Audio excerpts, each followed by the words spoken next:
Hello everybody on the beautiful website of YouTube. This is your Uncle Girl coming here, and today it is time to review the sequel. It is time to do a review of Hellboy 2: The Golden Army. Hellboy 2: The Golden Army was released 4 years after the original Hellboy, directed by Guillermo del Toro in 2004, which means it was released in 2008, of course. And in this movie we follow Hellboy and company as they must face down against an evil little elvish prince who is out to resurrect an ancient army, the Golden Army, to bring up havoc against the human world. So, Hellboy 2: The Golden Army. This is a practical example, in my opinion, of how to do a sequel right. Hellboy 2 does everything a sequel should do, in my opinion. And of course I'm gonna give you my reasonings why I feel so. So let's just get into it, should we? First of all, the movie kicks off with a little bit more of origin to Hellboy as a character. I did talk in the original Hellboy review that the first Hellboy movie doesn't really work as as an origin story per se. That we had a small segment at the beginning of Hellboy's origin, but then it's basically into the movie. Here we get another segment, you can say, from Hellboy's youth, following him as a child, and fleshing out his origin story. It's a moment on Christmas Eve with him and his father, played by John Hurt, and it's a nice scene, and it's also the scene that also foreshadows the movie's plot, where the father tells the bedtime story of the elves and the humans and the Golden Army. And it also is done in beautiful animation, and which I think is a nice touch. Instead of spending unnecessary budget on making a big blown battle, everyone can't have a Lord of the Rings or Lion King intro. So I really like that touch that they have in animation, and of course great origin scene for Hellboy as a character. Ron Perlman as Hellboy, I don't know if I can give him more praise. There is more character growth in this movie, not just for Ron Perlman's Hellboy, but definitely for Abe Sapien. Doug Jones as Abe Sapien gets some true emotions letting through here. He has a kind of a romantic interest and kind of a romance going on, you could say, with the Princess Nuala, who is of course the sister to Prince Nuada, who is the one who's trying to resurrect the Golden Army.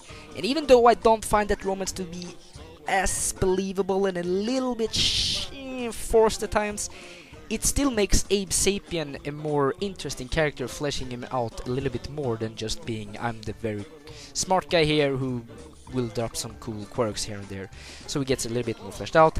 Liz has a very troubling thing going on, you can say, whether or not she can stick up with Hellboy, because at the same time there are some things that going on that makes her kind of like, I definitely can't leave him out there, but he is an annoyance. I love him, but he's kind of an annoyance. So there's definitely a lot of going on with characters. They grow a lot, and the movie overall is a little bit more comedic. It's more fun, in a good way, I believe. I think the comedy in The Golden Army works really freaking well. I do not really cringe at the comedy moments. I think they're very well done, and there is one specific scene that I won't spoil between Hellboy and Abe Sapien that is fantastic. I think it is fantastic. I think it is one of the genuinely just most fun comedic scenes we've seen in comic books.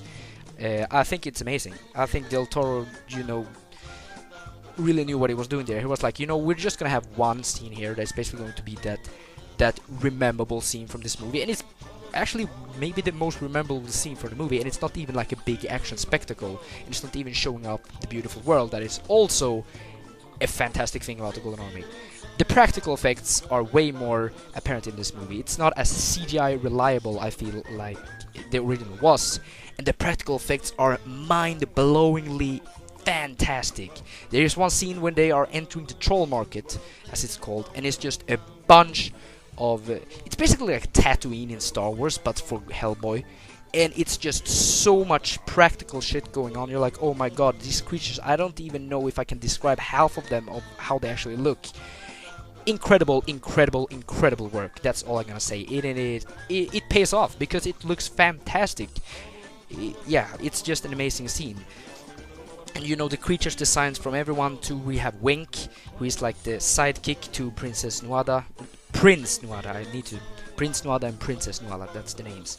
and he's like a big freaking troll with, he has like a blitzcrank. If you ever played League of Legends, he has like a blitzcrank arm, but at the same time he's like a big troll with tusks and stuff. And then we have Kraus, who is basically the ghost who's living inside some breathing inhalator suit thingy, who is one of the new characters brought to the roster, and he is, a dead German scientist who comes here to help out the team, and he is voiced by Seth MacFarlane. And say what you will about Seth MacFarlane, but he's a great voice actor, I believe, and I think he does a really good job as Jonathan Kraus. There's also a great scene between Hellboy and Jonathan Kraus, another very much a comedic scene. I don't want to spoil that either. It's a great scene. You will probably, and it kind of catches you off guard also, I would say, the first time you watch it. I think it's amazing. Overall, the cast is fantastic. Del Toro's creativity is flooding even more. I feel like Del Toro kind of learned from the mistakes from the original movie. He was like, yeah, we need to focus maybe a little bit more on the humor because we have some really good characters here. And that being said, I don't think Hellboy 2 goes into MCU territory per se, with being overly comedic. And when it is, it really works. I feel like the humor in this movie is very much relatable to the characters, very much as it is in Guardians of the Galaxy, I would say. And that's the kind of comedy I want. And I also feel like, he really brought in the fantasy elements even more and pushed them further in this movie. The practical effects are amazing, the troll market is amazing, and the movie is just a blast from start to finish, with also having some serious stuff going on. Towards the end, there's a scene where a character, a very grim Reaper-like character, tells Liz about the fate of Hellboy, Hellboy's fate, what he's been, why is he on Earth, basically, he is a demon and he's supposed to bring destruction to Earth, and it's kind of a haunting scene to think about, but because, Hellboy is not from our world, so he's not really here to help us, really. And there are those kind of scenes, they push, the kind of myth from the mythos of the world, you can say, and it fleshes out the world with just beautiful fantasy at the same time as it's just like funny superhero romp.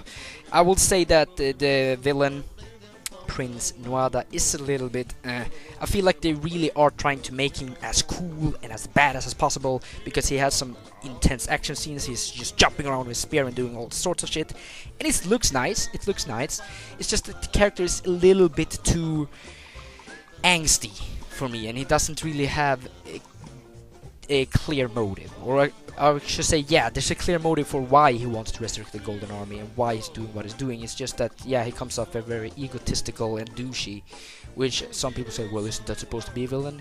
Not necessarily. I think, people like Joker, Darth Vader, many other villains we have, Hannibal Lecter, they have a little bit more flesh on their bones and are a little bit also mysterious. This character is very, because if a character is just supposed to be brutal and bad, at least make him very mysterious about the past. This character, we know everything about his past, and you just still feel his, kind of angsty ego, and he, But in the end, the Hellboy 2: The Golden Army is an incredible comic book movie that I believe everyone should watch. It is better than the first one, and, well, I think the first one is an amazing movie, so that tells a lot, doesn't it?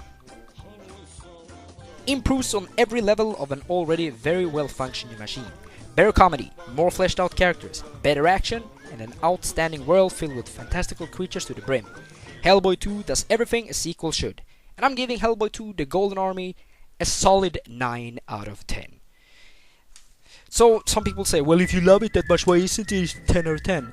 Like I said, the villain is a little bit lackluster, and they really are trying to make him, this character, they really want him to be as cool and bad as possible, and it kind of flops. And also, sadly, there's not going to be a Hellboy 3 as it looks like now, which means that this movie and what, the end kind of sways to, because the ending is a little bit, sequel baity, which means that watching this movie is a kind of bittersweet experience, because in itself, Hellboy 2 is an amazing film that I can watch countless times, but at the same time, you really feel like you need a third one also. Sadly, we're not gonna get that. We're gonna get a reboot instead. I might do a video about my thoughts on that because I feel like I'm a big fan of the Hellboy movies. Maybe not the comics, but I am a big fan of the Hellboy movies. Yeah, it is what it. My English, man. It is what it is.